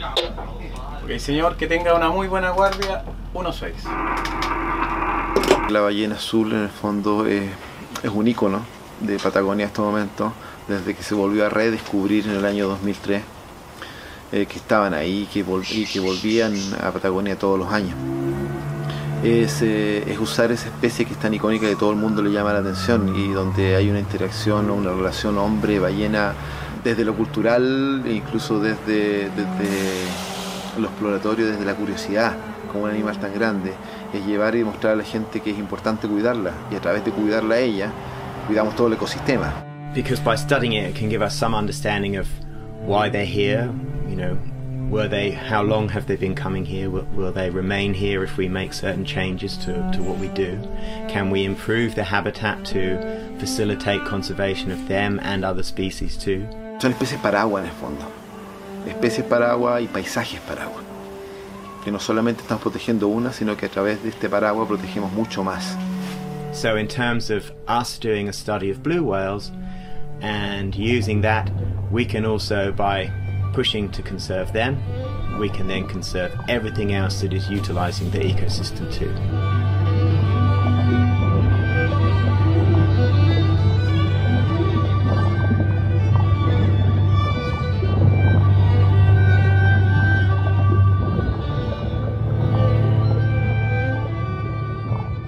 La ballena no se reduce a un objeto que nos da aceite, grasa y carne u otras materias. Es un ser vivo, palpitante, cohabitante que también nos regala la posibilidad de tener ecosistemas sanos para un mundo con un cambio climático global, un cambio socioambiental global, en el cual la salud de los archipiélagos y de los cohabitantes de los archipiélagos, incluido aquellos que participan en la Fundación MERI, están en el Melimoy y todos los que cohabitamos, hasta el Cabo de Hornos, Chiloé y el planeta, nos hace bien que esté la ballena con el fitoplancton en la integridad ecosistémica. Ese es un regalo que no tiene precio primero, pero que sí tiene una consecuencia para nuestra salud y nuestro sentido de vida.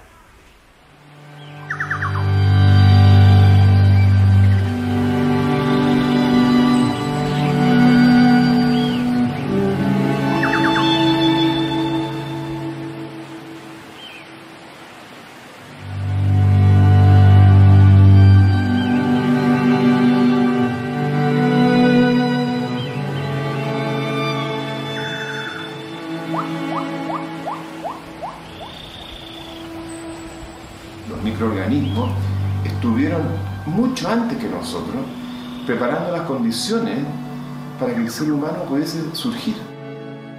Es la comunidad biótica que nos dio la vida y que sigue tratando de darnos el aire con oxígeno, de darnos agua pura, limpia, sin contaminantes, de darnos alimentos sanos, limpios, sin contaminantes. Esa comunidad biótica es la que está tratando de mantener tu vida y de darte calidad de vida. Entonces estar destruyendo especies, te lo vuelvo a decir, es algo bien absurdo y autodestructivo.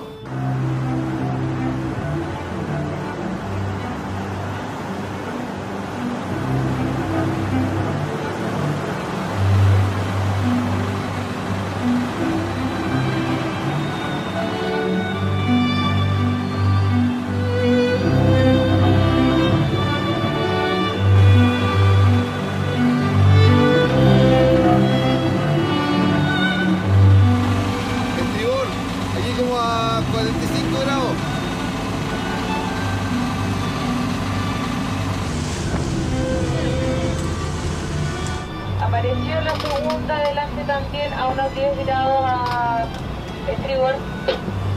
Sí, la vimos, eso está más cerca. Yeah, we saw it.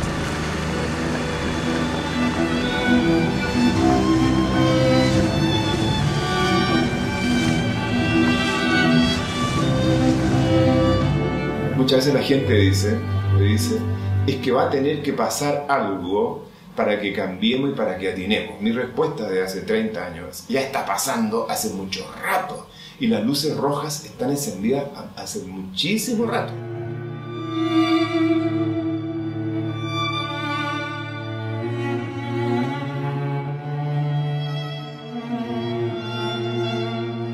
Entonces yo creo que estas son señales que nos está dando el ecosistema. Si tú lo miras como un todo, que están, de alguna manera todos los océanos, los mares están interconectados, ¿no? El ecosistema más importante de este planeta, agua, nos está diciendo, nos estamos acercando a un umbral de no retorno, a un umbral de irreversibilidad con la codicia, la ignorancia, la ceguera de la humanidad.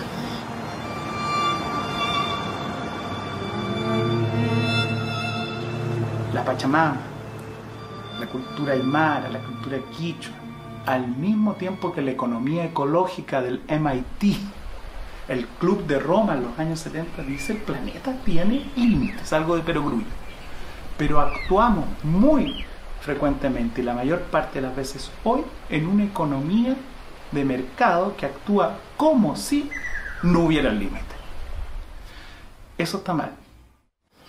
Entonces, a mí me produce mucha rabia el sistema, cómo funciona, porque empiezan a desvirtuar lo que es la naturaleza. Entonces, si la gente tuviera ese respeto por la naturaleza, yo creo que estaríamos viviendo un mundo diferente. El mar es el que manda, ¿cachai? Y si todos entendiéramos el mar un poquito más, nos podríamos dar cuenta el respeto que hay que tenerle.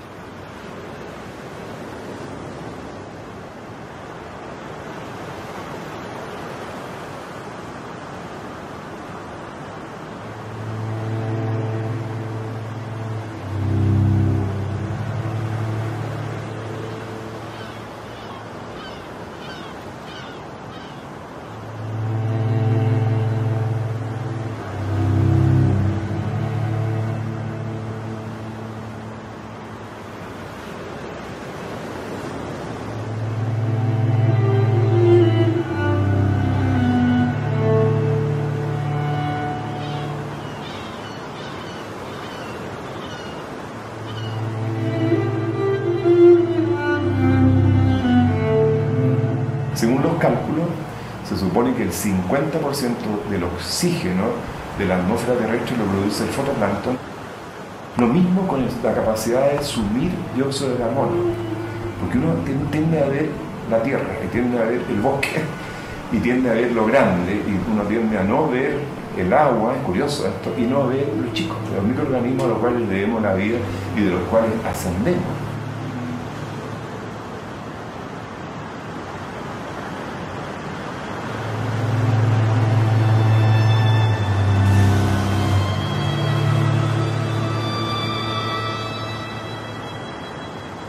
Entonces esa conexión que hay con el mar, que los pescadores la tienen, es yo creo que lo que se perdió y es la falta de respeto que hoy en día tenemos con el mar.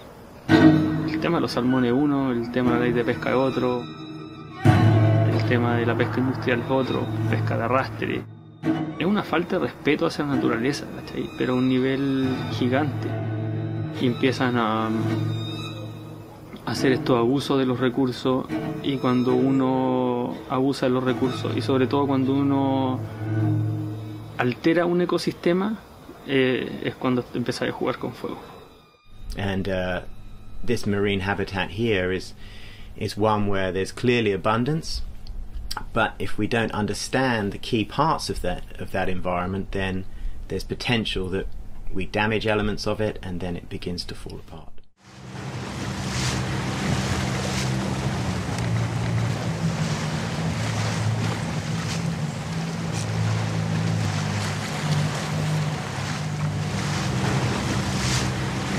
So recently we've been doing a study here in the Gulf, studying blue whales, and we're trying to gain some sort of understanding about what they're doing here, how they're feeding, and one way that we do that is to attach a tag to the animals. It's attached with suction cups, and it's a tag that can record stereo sound, so we can record all the sounds that the animal makes and all the sounds that it hears, and it also has a suite of sensors that can determine fine-scale movements of the animal in 3 dimensions. There's so much that can be done with the D-tags, and I am mostly involved in the acoustic analysis, so looking at the track, the acoustic data, the sounds that the whale is making. And the next step now is going to be to integrate those calls with all of the other data that the D-tags collect, the movement, the depth, the orientation, all of that, and see how those measures correlate with the sounds that they're making.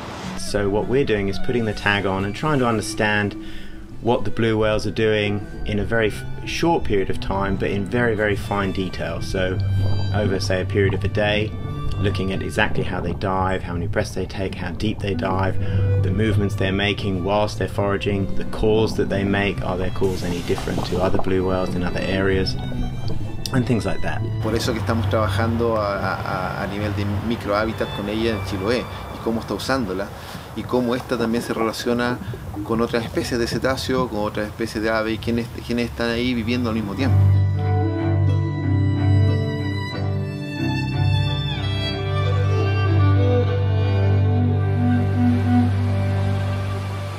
La búsqueda que ustedes están haciendo en Merimoyo, como un volcán que se está erigido desde los canales, es un faro para el mundo que nos invita a mirar con lupa las singularidades. Yo creo que Chile tiene una situación privilegiada en el planeta por estar en este extremo latitudinal, que es un extremo geográfico único, pero también es un extremo en los márgenes, en una zona de frontera respecto a la globalización. Es necesario que Chile pare de darle espalda al mar. Es necesario que Chile empiece a entender lo que tenemos al frente. Entonces hay una opción de hacer turismo verde, ¿cachai? Hay una opción de hacer economía verde. Es una oportunidad que tenemos en Chile.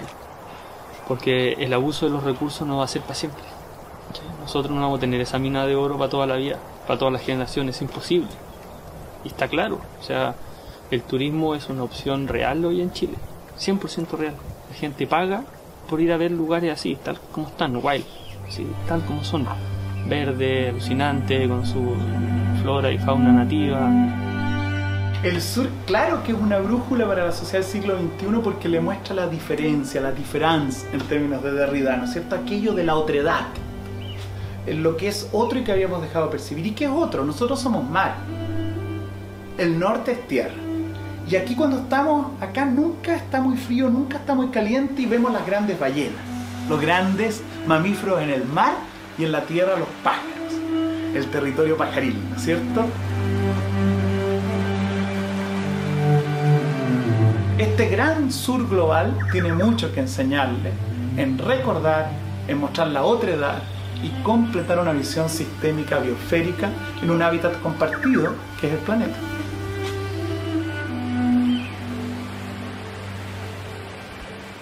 La ciencia es la encargada de explicar con afirmaciones, por lo tanto creo que es una herramienta fundamental para nosotros.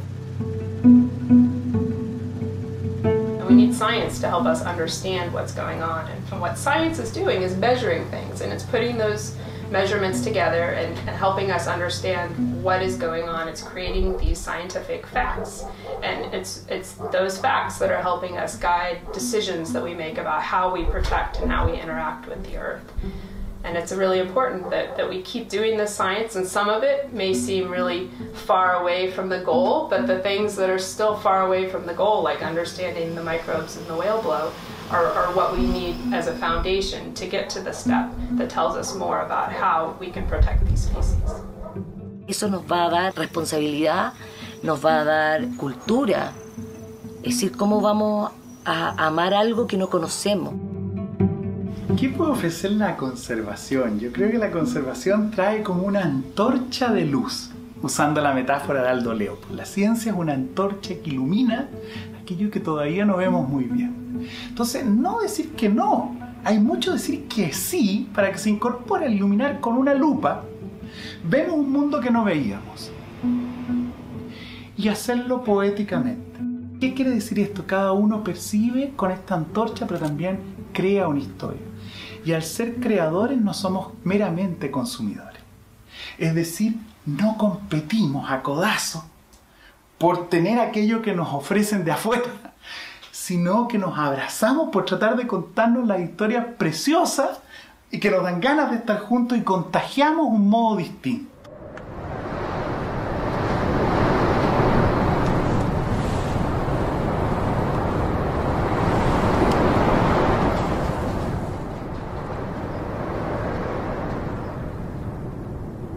Tenemos prioridades, sí. Tratar de bajar el Zodiac, tratar de alcanzar la ballena, tratar de marcar la ballena. Esa es nuestra prioridad. Pero al mismo tiempo tenemos que tratar de cumplir los objetivos de los otros investigadores, tomar muestras de plancton, tomar muestras de biopsia, sacar fotografía aérea con los drones y que no interfiera con las otras actividades. Entonces, es mucha logística que va de por medio y es una expedición que es una vez al año y realmente mucho tiempo, mucha hora hombre invertida, muchos fondos invertidos también. Entonces tenemos que procurar maximizar el tiempo y maximizar los objetivos y los resultados de lo que estamos haciendo. El tiempo siempre juega en contra de nosotros. Las condiciones climáticas, es decir, en un bote pequeño como Zodiac, con 10 nudos de viento ya estamos complicados. Con menos de eso el dron no puede volar. Son múltiples las condiciones, hay lluvia. El año 2015 etiquetamos una de las ballenas y horas después se desató una tormenta y estuvimos casi 5 horas navegando buscando refugio. Esa misma noche una embarcación similar a la que andábamos naufragó.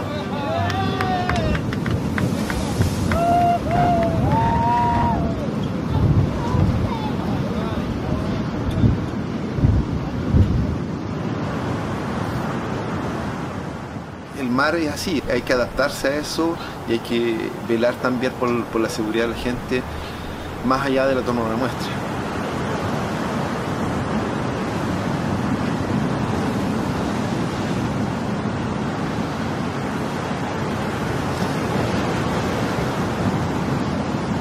Entonces ahora las ballenas están volviendo de nuevo a nuestro océano, porque ellas saben cómo la están protegiendo y saben en qué lugares son protegidas. Really why this study is really interesting, because we're sort of capitalizing on the fact that these animals are coming back to a place that's very protected and very sheltered and very interesting oceanographically.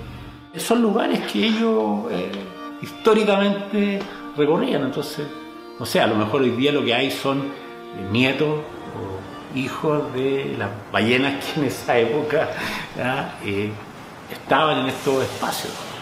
¿Por qué no? ¿Por qué no pensar así? O sea, tenemos que aprender, reaprender a convivir con la naturaleza, a saber que somos parte de ella y que dependemos de ella. Todo el mundo dice que hay que salvar el planeta, pero es mentira, el planeta no va a desaparecer si es que nosotros seguimos haciendo lo que estamos haciendo, va a encontrar simplemente otro balance y somos nosotros los que si no nos adaptamos a esto podemos desaparecer. Mucha gente dice, hoy estamos mal y vamos en picada. Yo creo que al revés, quiero ver el vaso medio lleno. Quiero ver el vaso medio lleno en el sentido de que hay gente que está haciendo cosas a pequeña, mediana, gran escala, pero cada una de esas cosas suma. Todos los cambios grandes en la humanidad han empezado por una persona y esa persona contagia al resto y después se va viralizando, como dicen ahora. La gente está despertando, usted se está dando cuenta que más que esperar que los cambios vengan de los políticos, los cambios tenemos que hacerlos nosotros, y para eso hay que empoderarse de las cosas y hacer más que hablar. Y cuando conocemos lo que hay allá afuera, las bendiciones que hay allá afuera, y cuando tú estás alineado con lo que está afuera y estás realmente con el corazón puesto en el propósito, todo el universo se alinea. Todo el universo se alinea. Entonces, que cada uno de nosotros nos entreguemos con esa pasión, con ese compromiso, con esa demanda de tener todas las condiciones para una guagua, para un padre, para un abuelo, para un vecino, para una ballena, las condiciones de vida que sean creadoras, íntimas, acompañándonos en la conservación con poetas, con los antiguos pobladores, con las etnias, con los pescadores, los científicos, los gobernantes, cada uno con nuestras limitaciones, imperfecciones, pero ganas de que la vida prevalezca por sobre la muerte.